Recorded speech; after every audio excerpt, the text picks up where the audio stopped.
Ada burung di atas dahan, dahannya ada di pohon beringin. Saya ucapkan selamat salam pembukaan kepada semua para hadirin. Assalamualaikum warahmatullahi wabarakatuh.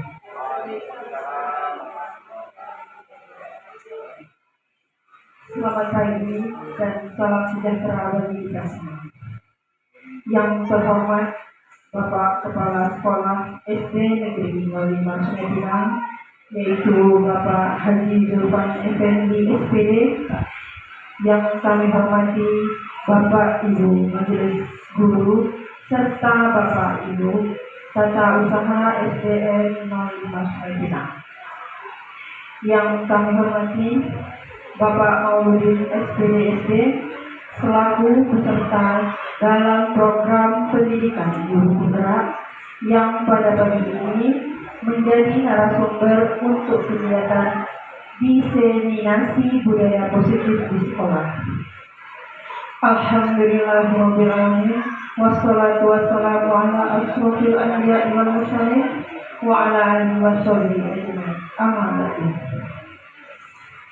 Puji syukur alhamdulillah atas kehadiran Allah Subhanahu wa taala pada kesempatan pagi hari ini, berkat rahmat, hidayah dan inayahnya sehingga kita dapat berkumpul di tempat yang insya Allah penuh dengan manfaat dan penuh dengan keberkahan dalam acara diseminasi budaya positif di sekolah, tentunya untuk meningkatkan mutu sekolah dasar negeri 05 Sungai Pinang. Salawat dan salam semoga tetap tercurah limpah kepada junjungan kita Nabi besar Muhammad SAW dengan mengucapkan Allahumma sholli ala Sayyidina Muhammad wa ala Sayyidina Muhammad. Bapak Ibu guru yang berbahagia, adapun susunan acara pada pagi hari ini, yang pertama pembukaan, yang kedua doa, yang ketiga kata sambutan oleh Kepala Sekolah SD Negeri 05 Sungai Pinang, yang kelima pemaparan diseminasi budaya positif di sekolah oleh narasumber kita Bapak Mauludin SPD SD, yang keenam sesi tanya jawab, dan yang ketujuh penutup. Baiklah Bapak Ibu guru yang berbahagia, mengawali acara diseminasi budaya positif di sekolah, marilah kita buka acara ini bersama-sama dengan mengucapkan basmalah. Bismillahirrahmanirrahim. Hadirin yang kami hormati, untuk mendapat ridhaan Allah Subhanahu wa taala, marilah kita aminkan doa yang akan dipandu oleh Bapak Mengawam SPDI kepada Bapak Ibu. Silakan.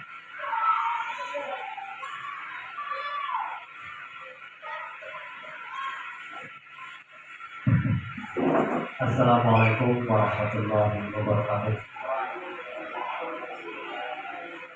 Astagfirullahaladzim. Alladzi la ilaha illa huwal hayyul qayyum.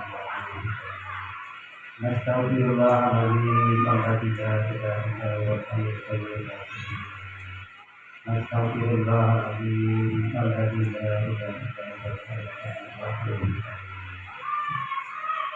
Alhamdulillah, bismillahirrahmanirrahim. Alhamdulillahirabbil alamin. Hamdan syakirin, hamdan hamid. Hamdan yuwafil amahu wa yukafiru mazidah. Ya Rabbana lakal hamdu kama yanbaghi li jalali wajhika wa li Allahumma shalli wa sallim wa barik ala Muhammad wa ala alihi wa sahbihi.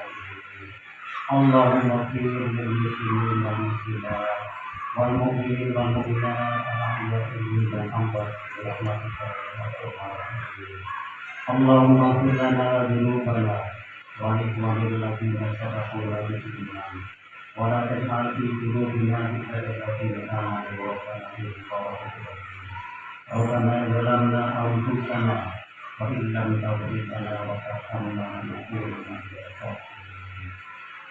Rabbana innana nas'aluka salamatan fid din wal afiyatan fil jasad وزيادة في العلم وبركة في الرزق وتوبة قبل الموت ورحمة عند الموت ومغفرة بعد الموت اللهم أعلم علينا في سكرات الموت ونجنا من النار وأحباب الكتاب ربنا لا تزغ قلوبنا بعد إذ هديتنا وهب لنا من لدنك رحمة إنك أنت الوهاب اللهم إنا نسألك علما نافعا ورزقا طيبا وعملا متقبلا اللهم إنا نسألك علما نافعا ورزقا طيبا وعملا متقبلا اللهم إنا نسألك علما نافعا ورزقا طيبا وعملا متقبلا ربنا آتنا في الدنيا حسنة وفي الآخرة حسنة وقنا عذاب النار وصلى الله على محمد وعلى آله وصحبه أجمعين والحمد لله رب العالمين.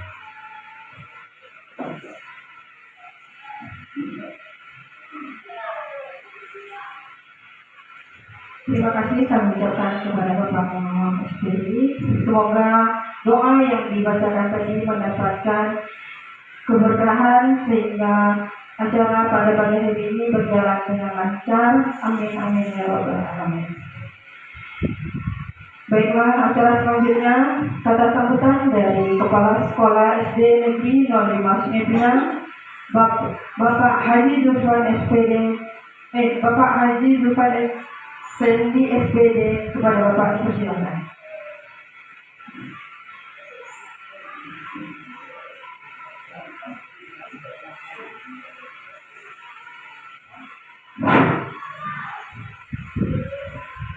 Bismillahirrahmanirrahim. Assalamualaikum warahmatullahi wabarakatuh. Pertama-tama marilah kita mengucapkan rasa syukur kepada Allah Subhanahu wa taala yang telah melimpahkan kepada kita nikmat kesehatan dan nikmat umur sehingga pada pagi hari ini kita dapat berkumpul di ruangan atau di aula kelas 6, yaitu akan mengadakan acara yaitu simulisasi budaya positif masalah kurikulum Merdeka Belajar. Semoga kegiatan kita pagi hari ini dapat diberkahi, diredoi Allah Sang Maha Pencipta, yaitu Allah Subhanahu wa taala. Tak lupa pula marilah kita mengucapkan selawat dan diiring salam kepada baginda besar Muhammad SAW dengan mengucapkan Allahumma shalli ala sayyidina Muhammad wa ala ali Muhammad. Semoga kita nantinya menjadi pengikut-pengikut Rasulullah SAW. Bapak yang saya hormati, yaitu pada hari ini yang sebagai Bapak lihat ini yang saya sebagai narasumber yang saya hormati, ada nampakan bapak-bapak ini itu semua lah. Semoga kegiatan yang pada hari ini menjadi kegiatan yang sangat positif untuk semua kita pada pagi hari ini, sehingga dapat pembelajaran ini untuk yang pertama kalinya, mungkin sekolah kita membuat kegiatan ini, yaitu mengadakan sosialisasi budaya positif mengenai kurikulum Merdeka Belajar. Sedangkan mengenai kurikulum Merdeka Belajar ini, kita di sekolah kita baru berjalan sekitar 2 tahun. Mungkin tahun depan insya Allah siswa kita ini akan penuh ya Pak Budin full untuk melaksanakan kurikulum Merdeka. Alhamdulillah, saya mengucapkan terima kasih kepada Pak Muhyiddin sebagai guru penggerak, yaitu tahap bapak-bapak 10 9 yang kebetulan yang ke-9 ini dapat sekolah kita, yaitu yang lulusnya Pak Mahmudin. Tapi yang ke-10 ini ada yang ikut ya, sampai yang 10. Jadi yang 9 ya, yang 10 belum ada Pak Mahmudin ya, belum ada. Jadi supaya nanti saya berharap kepada rekan-rekan kita majelis guru ini, bagi yang muda-muda yang energik bisa mengikuti jejak-jejak guru penggerak rektornya nanti datang ke sekolah lebih gilir tidak diamalkan. Alhamdulillah seperti ini. Bagus juga, tentunya kalau ke kaki kita berjalan bagus, bagus ke kaki kita ini, sehingga motivasi sekolah itu melihat bagaimana keadaan kelasnya, apa yang kurang, apa yang lebih. Nah itu nanti kita bisa ada perubahan.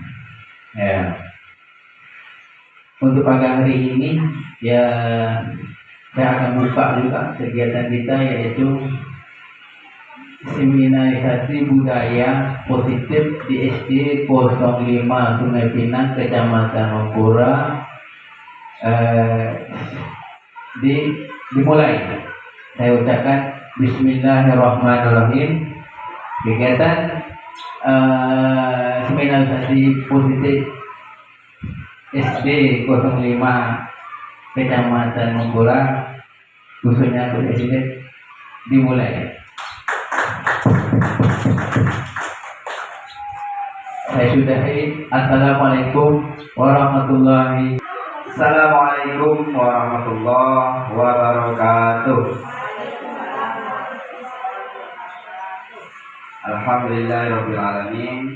Syukur kepada Allah Subhanahu wa Ta'ala, karena pada pagi hari ini kita diberikan kesehatan sehingga Bapak Ibu hadirin dapat berkumpul bersama di sini, yaitu dalam rangka kita untuk diseminasi budaya positif, khususnya kita di SD 05 Sungai Pinang, Kecamatan Mempura, Kabupaten Siak.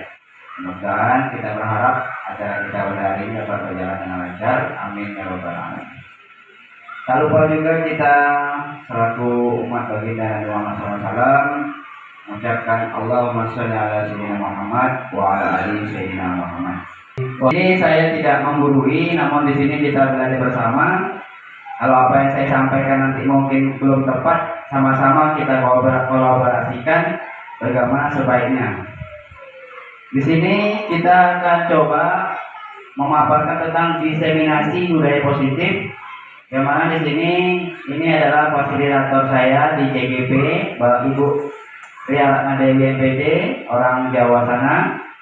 Kemudian ini pengajar prakteknya yang mendampingi saya, yaitu orang Siak, tugasnya di SMP 2 Mempura, yaitu Ibu Everi Elita. Dan di sini ada moderator yang membantu saya, yang anggun dan cantik, namanya Ibu Suryaningsih, ya, Ibu Ina Suryaningsih SPD.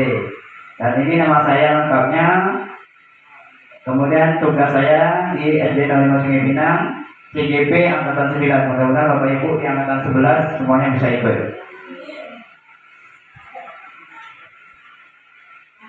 Nah ini profil Bu, sedikit profil saya. Nama sudah lengkap, tempat tanggal lahir saya, kemudian alamat, tempat tugas, dan statusnya masih sudah menikah, istri 1 dan anak 3.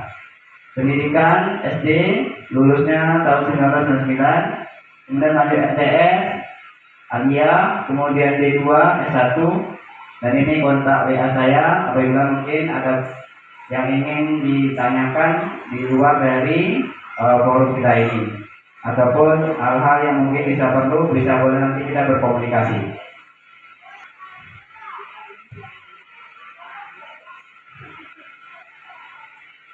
Baik Bapak Ibu hadirin, guru-guru hebat, Pada pagi ini kita sampai ke latar belakang dulu. Mengapa?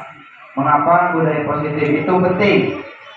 Ya, budaya positif sangat penting bagi sekolah atau kelas karena apa? Karena sebagai pendidik, penerapan budaya positif dapat menumbuhkan.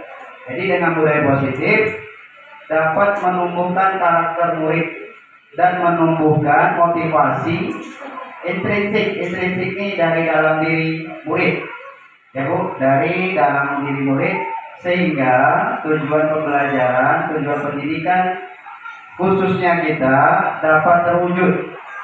Murid dapat mencapai kemerdekaan belajar sesuai dengan profil pelajar Pancasila.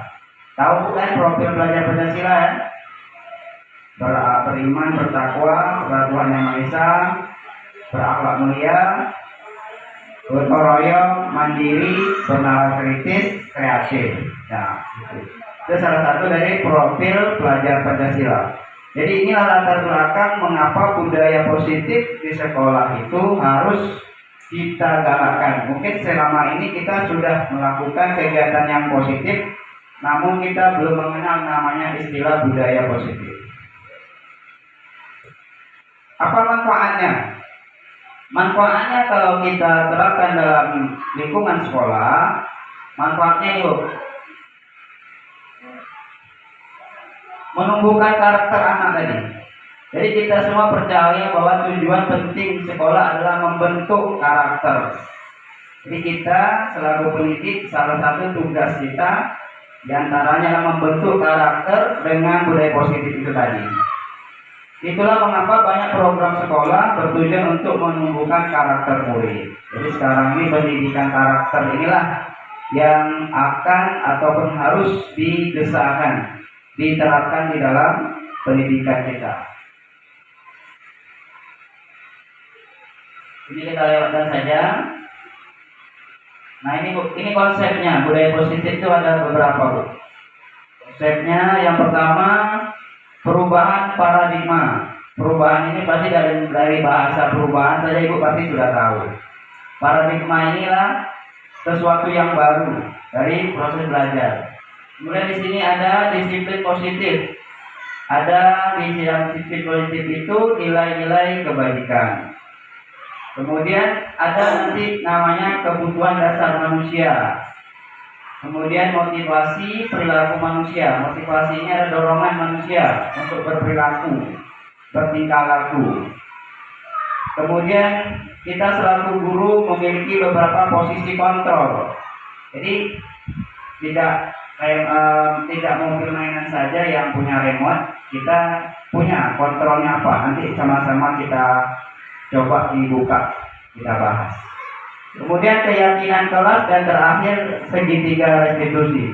Jadi konsep-konsep inilah yang bisa menumbuhkan budaya positif kita di sekolah.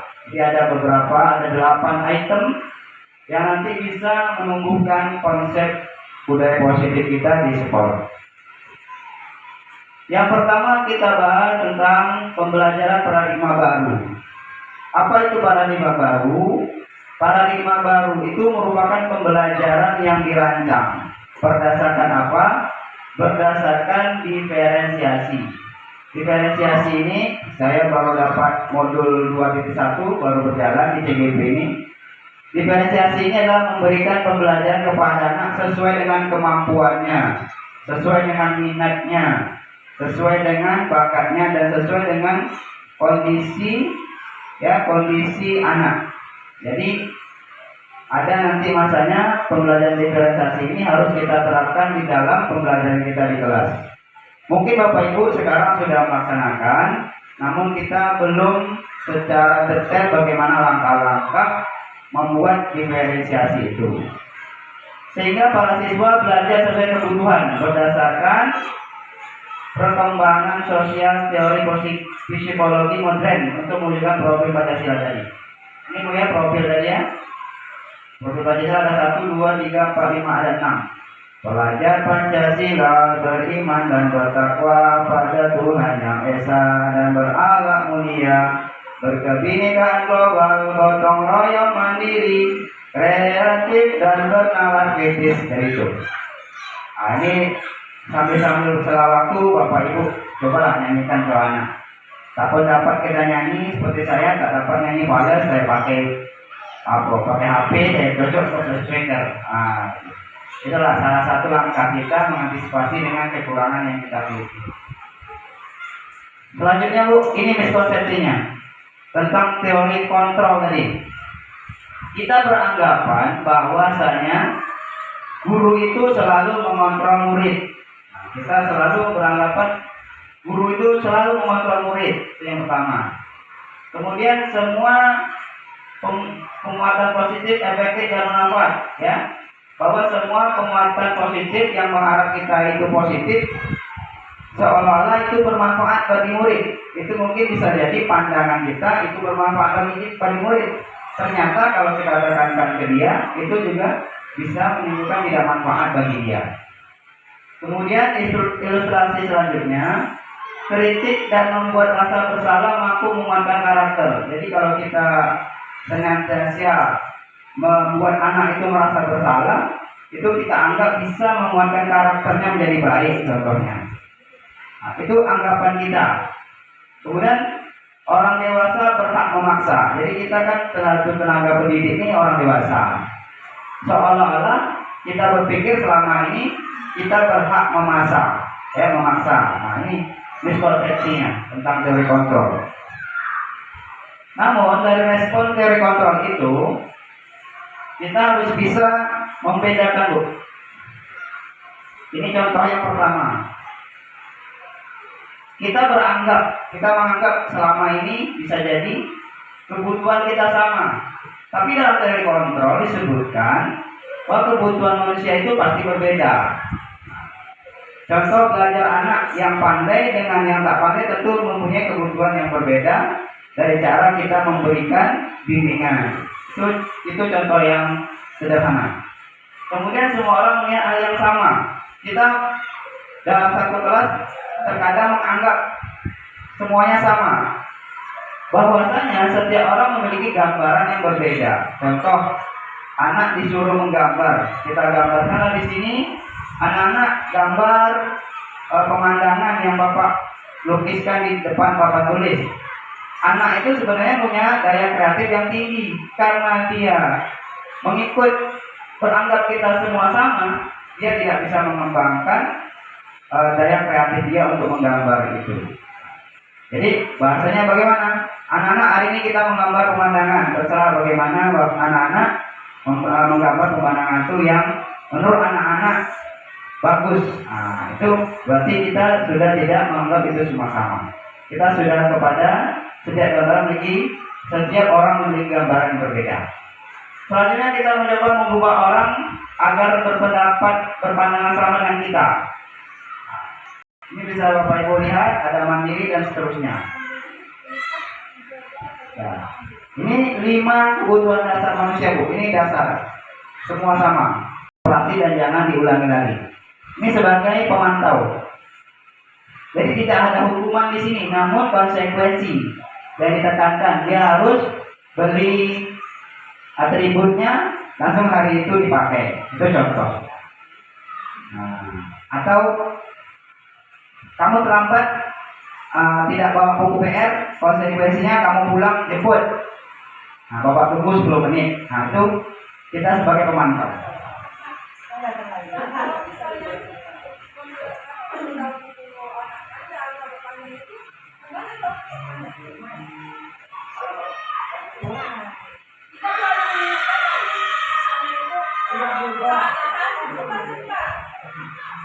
Bisa kita nanti sebagai teman bahasanya kita turunkan.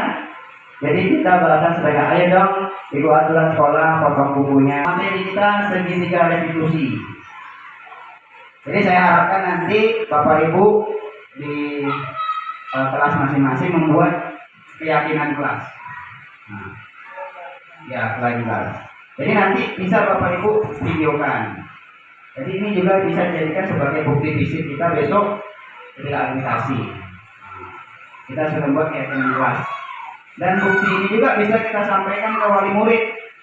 Bapak Ibu wali murid, kita sudah membuat keyakinan kelas, dan keyakinan kelas ini sudah sepakat antara Bapak Ibu guru dan murid, dan diharapkan untuk diterapkan di dalam kelas. Jadi orang tua juga dikasih tahu keyakinan kelasnya apa dari kelas 1 sampai kelas 6 itu. Ibu ya. Kalau nanti dalam pelaksanaannya masih ragu, saya siap membantu. Saya siap membantu. Baik, dari sini kita masuk kepada materi terakhir, segitiga restitusi. Apa itu segitiga restitusi? Proses, ya, proses pembicaraan dari 3 sudut pandang. Yang pertama, proses dialog yang dijadikan oleh guru agar dapat menghasilkan murid yang mandiri dan bertanggung jawab. Ini dia. Proses segitiga restitusi adalah sebuah dialog kita kepada murid. Untuk apa? Tujuannya untuk dia bisa menghasilkan murid yang mandiri, bertanggung jawab. Apa saja yang dilakukan dari segitiga restitusi? Yang pertama, Bu, namanya kondisi atau menstabilkan kondisi atau menstabilkan identitas. Ini yang kita lakukan dalam segitiga restitusi. Berdasarkan prinsip membuat kesalahan adalah bagian dari proses pembelajaran. Berbuat salah itu wajar, itu bahasa kita karena, ya. Tidak ada manusia yang tidak sempurna. Ibu bapak juga pernah melakukan itu. Jadi anak ketika kita ngomong kayak gitu, dia tidak seolah-olah kita itu menyalahkannya. Kan? Kan? Contoh, anak tidak bawa kopi, kan? Kita bawa ke ruangan duduk bersama atau di mana duduk santainya, kita berbuat. Salah itu wajar, tidak ada manusia yang tidak bersalah. Jadi dia seolah-olah tidak terhantui rasa takut dan bersalah. Ibu bapak tidak mau mencari siapa yang salah. Kalau ada yang berkelahi kan kita dudukkan sama-sama. Kamu salah nih, kamu salah nih. Tidak. Tapi bahasa ini itu bisa menstabilkan kondisi yang tadi mungkin saling gontok-gontokan. Dengan bahasa itu tenang, stabil. Dia ngomong, saya besok begini pak, saya besok begini pak. Itu menjadi keyakinan dia. Jadi keluar dari dia. Jadi kalau besok dia bersalah, kita tinggal menanyakan tadi, keyakinan kamu kemarin apa? Oh iya pak. Coba ya. Nah ini contoh dari menyelesaikan sebuah kasus dengan cara segitiga restitusi. Nah, ini contohnya di sini duduk. Nah, ini bapak gurunya, ini anak yang bersalah. Keyakinan kelas itu tadi. Keyakinan kelas. Sudah kita buat keyakinan kelas, kita betul-betul menyampaikan ke anak tentang keyakinan kelas ini supaya dia tahu keyakinan kelas. Kemudian untuk pelaksanaannya, ya dalam pelaksanaannya, keyakinan kelas itu muaranya adalah keyakinan kita buat itu tidak jauh dari nilai-nilai profil pelajaran teman-teman yang di sekolah lain, banyak cara. Nah, kita coba dulu keyakinan kelas ini. Mudah-mudahan dengan keyakinan kelas ini anak-anak kita lebih baik. Karena di kelas 4 tuh saya coba, kan dulu tak ada sholat duha tuh. Nah, jadi saya sampaikan ada keyakinan kelasnya itu setiap sebelum belajar sholat duha. Tanpa ada saya, karena orang udah wudhu dulu. Saya duduk di situ, mereka udah sholat dan berkali. Gitu. Jadi itu Bu ya. Nah, mungkin itu saja kegiatan yang bisa saya sampaikan pada hari ini. Kurang lebih dari apa yang saya sampaikan, mohon maaf.